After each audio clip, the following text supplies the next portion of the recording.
Bill unconstitutional है, ये bill minorities के खिलाफ है, ये बिल देश भर में दंगे फसाद पैदा करने वाली बिल है, ये बिल मुसलमानों को उनके हुकूक से महरूम रखने की बिल है, ये बिल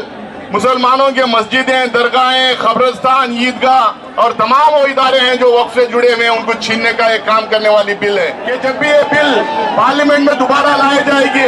पूरे तरीके से पूरे बिल के खिलाफ कांग्रेस पार्टी पूरे इंडिया अलायंस के पार्टीज के साथ में खड़े होकर इसका पुरजोर खिलाफ करेगी, इसके विरोध खड़े रहेगी। ये पूरा जो है हम लोग जब तक बिल के खिलाफ, जब तक एक एक प्रोविजन के खिलाफ हम लोग अंदर खड़े नहीं रहेंगे, हम हाउस के बाहर नहीं जाएंगे। ये हमारा डिसीजन है, ये बिल के खिलाफ खड़े रहेंगे और आखिरी दिन तक मुसलमानों के जो हुकूक है, मुसलमानों को जो कॉन्स्टिट्यूशन में राइट्स दिया गया है, सारे अकलियतों को जो राइट दिया गया है, वो राइट्स को प्रोटेक्ट करने का काम करती है। इसमें लोकसभा में पेश किया गया था कांग्रेस पार्टी के जनरल सेक्रेटरी ऑर्गेनाइजेशन जनाब के.सी. वेणुगोपाल साहब ने पहले उठ के इस पूरी बिल के खिलाफ खड़े हुए, कैसा ये अनकॉन्स्टिट्यूशनल है, कैसा ये मुसलमानों के खिलाफ है, माइनॉरिटीज के खिलाफ है करके उन्होंने अपनी बात रखी थी, जिसके बाद जेपीसी को इसको भेजा गया था। जेपीसी में तमाम अपोजिशन पार्टीज के मेंबर्स अपने तरफ से जो कोशिश हो सकती थी, जितना लड़ सकते थे उन्होंने लड़ा। लड़ने के बाद थोड़ा बहुत डाइल्यूशन इन्होंने किया है, लेकिन अभी भी हम लोग को हमारा ये मानना है कि ये बिल अनकॉन्स्टिट्यूशनल है, ये बिल माइनॉरिटीज के खिलाफ है, ये बिल देश भर में दंगे फसाद पैदा करने वाली बिल है, ये बिल मुसलमानों को उनके हुकूक से महरूम रखने की बिल है, ये बिल मुसलमानों के मस्जिदें, दरगाहें, कब्रिस्तान, ईदगाह और तमाम वो इदारे हैं जो वक्फ से जुड़े हुए हैं उनको छीनने का एक काम करने वाली बिल है। हम कांग्रेस पार्टी ये मानती है कि नरेंद्र मोदी की सरकार हमारे कॉन्स्टिट्यूशन के ऊपर लगातार अटैक कर रही है, कॉन्स्टिट्यूशन को बदलने का दावा कर रही थी। अगर 2024 के इलेक्शन में अगर इनको 400 से ज्यादा सीट आते तो ये संविधान बदलने का काम करती, क्योंकि ये संविधान बदल नहीं सकती, क्योंकि हिंदुस्तान का कैरेक्टर ऐसा है, सोशल फैब्रिक ऐसा है, यहाँ पे उतने सीट इनको मिल नहीं सकते।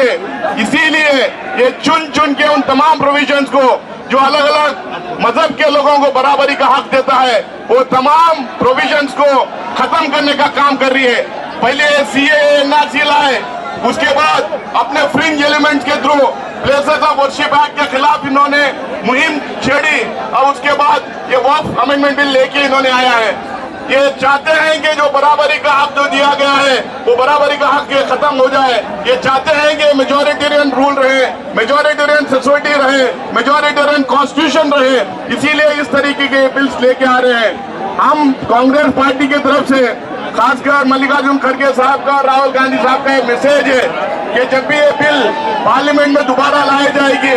पूरे तरीके से पूरे बिल के खिलाफ कांग्रेस पार्टी पूरे इंडिया अलायंस के पार्टीज के साथ में खड़े होकर इसका पुरजोर खिलाफ करेगी, इसके विरोध खड़े रहेगी। ये पूरा जो है हम लोग जब तक बिल के खिलाफ, जब तक एक एक प्रोविजन के खिलाफ हम लोग अंदर खड़े नहीं रहेंगे, हम हाउस के बाहर नहीं जाएंगे। ये हमारा डिसीजन है, ये बिल के खिलाफ खड़े रहेंगे और आखिरी दिन तक मुसलमानों के जो हुकूक है, मुसलमानों को जो कॉन्स्टिट्यूशन में राइट्स दिया गया है, सारे अकलियतों को जो राइट दिया गया है, वो राइट्स को प्रोटेक्ट करने का काम करती है। क्योंकि कांग्रेस पार्टी ये मानती है कि कांग्रेस कॉन्स्टिट्यूशन बनाने में, ये सारे प्रोविजंस देने में, ये सारे प्रोविजंस कॉन्स्टिट्यूशन में इंक्लूड करने में कांग्रेस का एक बड़ा रोल रहा है। तो इसीलिए इस कॉन्स्टिट्यूशन को प्रोटेक्ट करना, खासकर जो बराबरी वाला जो